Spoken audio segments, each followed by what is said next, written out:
se conoció en las últimas horas de algunas contraataques. Irán afirma que atacó a la oficina de Netanyahu, esto es información de último momento, en Israel, y que bombardeó una refinería en Arabia Saudita, información que está publicada en los medios nacionales. Informaron que la oficina del primer ministro israelí, atención, Benjamín Netanyahu, resultó atacada. Esto fue en las últimas horas.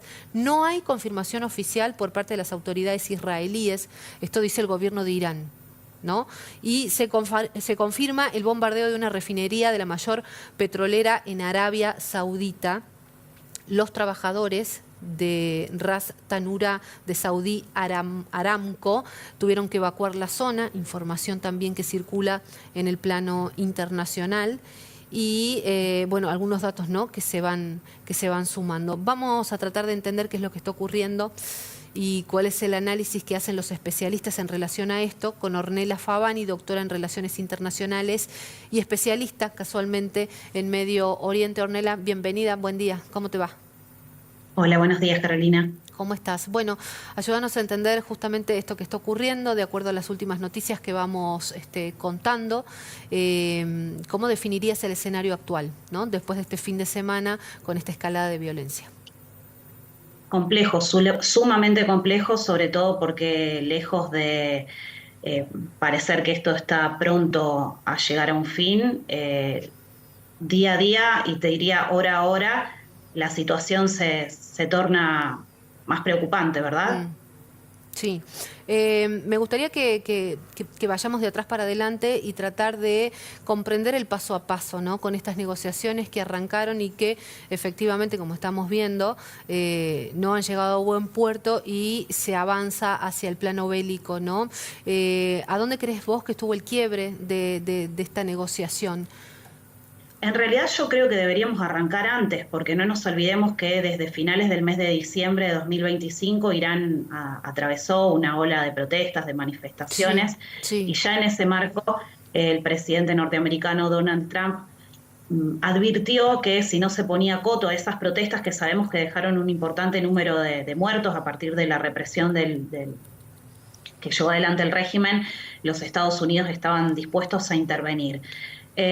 Bueno, efectivamente las protestas llegan a su fin, se inician negociaciones por el programa nuclear en el mes de febrero, existieron tres rondas Sí, de sí. negociación, y evidentemente esto no llega a buen fin en función de las diferencias entre lo que demandaban los Estados Unidos y lo que básicamente el régimen iraní estaba dispuesto a ofrecer, con un presidente norteamericano que básicamente lo que buscaba era desmantelar el programa, o lo que se estaba demandando era el desmantelamiento del programa nuclear iraní, la entrega de el uranio enriquecido en manos de Irán, porque recordemos que se entiende que Irán detenta en este momento unos 400 kilos de uranio enriquecido a un Sí. nivel del 60%.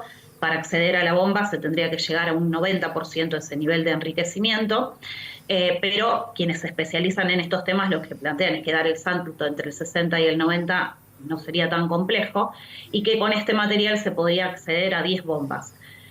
Por supuesto, el régimen iraní no estuvo dispuesto a esa entrega de uranio enriquecido ni a poner coto a su programa.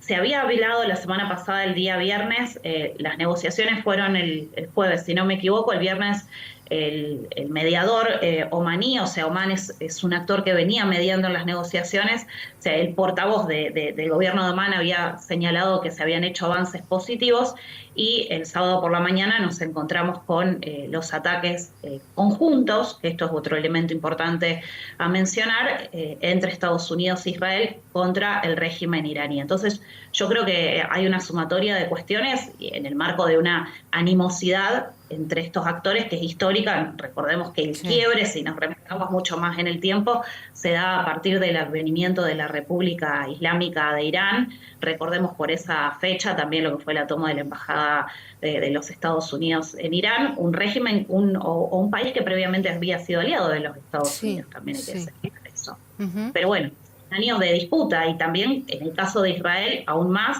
porque Irán no reconoce al Estado de Israel, Exacto. y no reconoce el Estado de Israel. A lo largo del tiempo han existido primeros mandatarios iraníes que han llegado a hablar de Irán como un tumor canceroso que era necesario extirpar de la región, llegaron a negar el holocausto.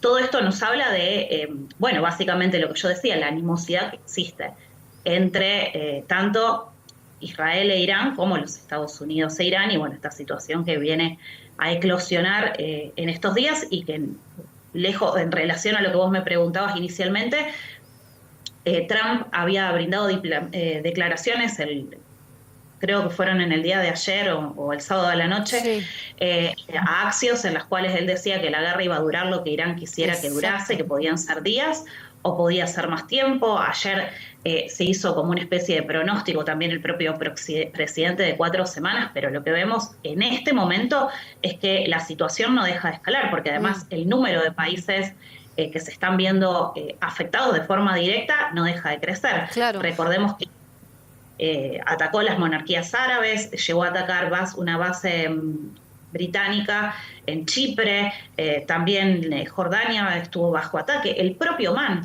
se atacó el puerto de Oman, el puerto de Duqm, entendiéndose que este era el actor que estaba intentando mediar entre las partes, un Oman que además tiene una política exterior que se funda en la neutralidad, por lo cual esto también, y mantiene históricamente también un buen vínculo Oman con Irán. Todo esto, bueno, no deja de llamar la atención. Te pregunto, Ornella, ¿qué está poniendo en juego también Estados Unidos, el propio presidente Donald Trump? Porque no nos olvidemos que hay un contexto de elecciones en ese país, ¿no? Y el entorno de Donald Trump está mirando con preocupación justamente esta guerra o este enfrentamiento en un contexto de estas características. Bueno, ayer leía también una nota de Reuters Sí. que básicamente una encuesta, en realidad, que decía que solamente uno de cada 4 norteamericanos avalaba el accionar del presidente en Medio Oriente. No es una fuente propia de los Estados Unidos, pero a mí por lo menos ese número me llamó la atención.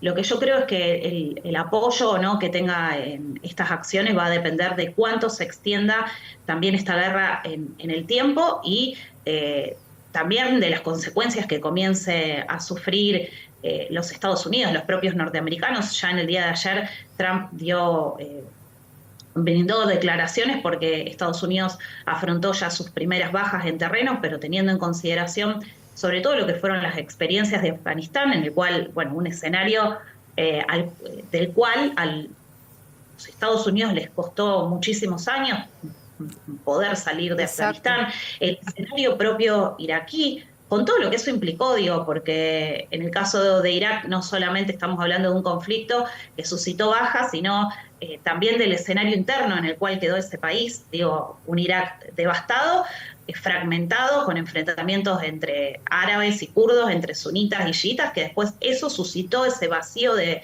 poder suscitó que se diesen las condiciones para el surgimiento del Estado Islámico, que se da dentro del territorio iraquí. Entonces todo esto, digo, son acciones que a veces las consecuencias que pueden llegar a tener son imprevisibles. Sí.